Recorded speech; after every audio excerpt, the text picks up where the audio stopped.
What is up, everybody? It's your boy Norn Radd89 here, bringing you another Radd movie review today. We are going to be continuing our John Carpenter review series as we're going to be talking about Big Trouble in Little China. One of my favorites just ever since I was a kid, but this is definitely something different that John Carpenter never really has tackled before, like his other catalogs. So today we're going to discuss my feelings on Big Trouble in Little China. Let's do this.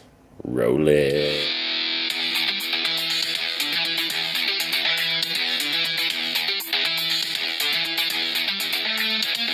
So Big Trouble in Little China, this one came out, I believe this was 1986 when this came out, and this is definitely a different story or a different type of story or a film compared to what John Carpenter's used to.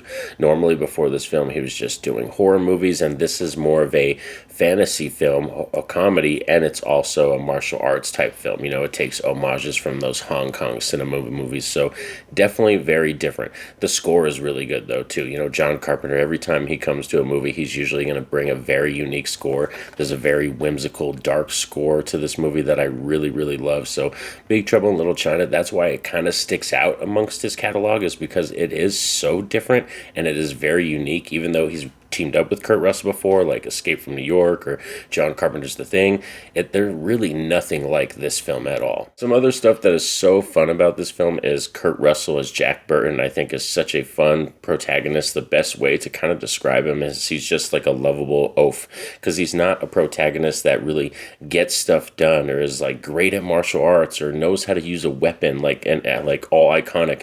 That's not really what Jack Burton is. He's just a protagonist that wants to do the right thing, and that's what's really cool, that even though he's a man who knows he isn't the best man suited for the situation, I mean, there's literal characters in this film that are better suited to handle these situations than Jack Burton, but he just wants to help and he wants to do the right thing, and that is a really cool thing and a true heart of a protagonist character. So Kurt Russell plays it perfectly. Then we also have a very young Kim Cattrall in here, who she does a great job as Gracie Law, and she's beautiful. I can't oh man, she's so amazing to look at. But like I said, amazing to see her at this young age in this funny comedy with John Carpenter and Kurt Russell. Then we also have Victor Wong, who for me, from my personal knowing of him, is Three Ninjas. That's where I first saw him, but he brings such a cadence, a warmth to this film, and Big Trouble in Little China, every time I watch it, it's just, I smile every time I see Victor Wong on screen.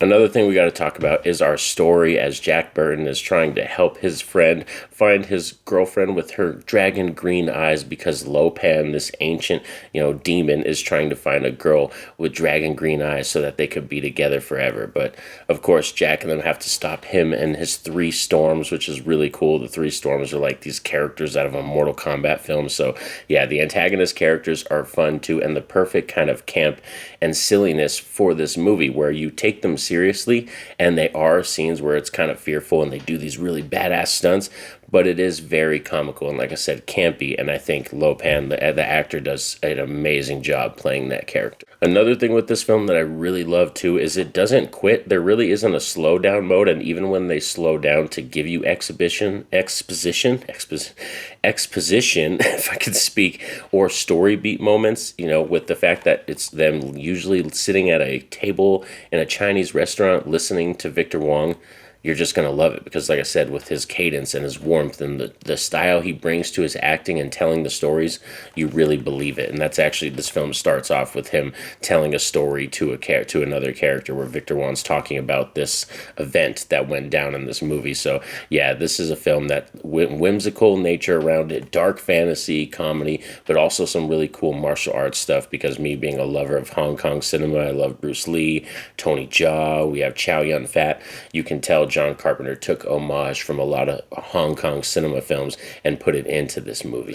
I discovered it at a young age. This is one of those John Carpenter films that I saw before I was 10 years old, but also my wife, my beautiful, lovely PYT, she has these dragon green kind of hazel eyes, and every time I watch this film, I think of like the girl with dragon green eyes and how you're in the search for her, and Lo Pan's trying to find her, and I found my beautiful PYT with her green eyes that has like this brown and hazel all built into it. So that's another reason why I hold this film so close and near and dear to my heart. But in terms of mixed and negatives, and if there's any mixed or problems I have with this film, is that there really isn't any major boss battles. But I understand why that, because of Jack Burton's character in the film. It's not really designed to have these epic boss battle moments like, Mortal Kombat or freaking Street Fighter. That's not really what this film is. But I love Lopan and the Three Storms so much that I wanted more with the Three Storms. I wanted more iconic moments or a cool fight scene, and we don't really get that much in this film when it comes to that. It's more of, like I said, because of the way Jack's character is portrayed, it's more of like accidental success type stuff. And like I said, it plays into the comedy, but me as a fan of martial arts cinema, I wanted more of a, action-packed kind of battle in the film. Another thing too is I just want more, and that could be a good thing. Is when I watch this film, I always, after it goes off, I want more. I want to spend more time with these characters because they're so fun. They're so joyous to be around, and just seeing them go through these crazy events or this journey that they take in this movie. It's like I would love to see these characters again going through a different story. So that might be like, that's kind of a mixed and negative, but also a positive, because I love these characters so much. I would like to spend more time with them. So that's a very common theme, as you can tell, with John Carpenter's films. We recently did The Thing, and we talked about that, and I brought up the characters and how they felt so realistic, and you just get to know them for such a short period of time, but they feel like friends or cousins, people you want to spend time with. That's kind of the same way with this film too. Like, John Carpenter is able to craft these amazing characters that are just so warm, so loving to be around, and they're going through this crazy adventure, and it's fun and adventurous, like I said. So this is one of those films like where John Carpenter like just crafted these characters that you just enjoy being around. So that is a very common theme with him, like I said. And also the music, great music as well. And this one will always stand out to me because it's so unique, so different from his other catalog of films that he's done. But Big Trouble in Little China, for a Radd movie review, I would probably give this film an 8 out of 10. This is an 8 out of 10 or like an 8.5 out of 10 film for me. Very strong, very good. Like, John Carpenter is one of those directors that he rarely misses, in my opinion. But these are just my thoughts on Big Trouble in Little China. Please shout out down below in the comments section, what are your feelings on this film? Do you enjoy this entry in the John Carpenter catalog? And also like, share, subscribe. That greatly helps out the channel. But most importantly, you all know what's up. Have a safe and happy day. Peace out.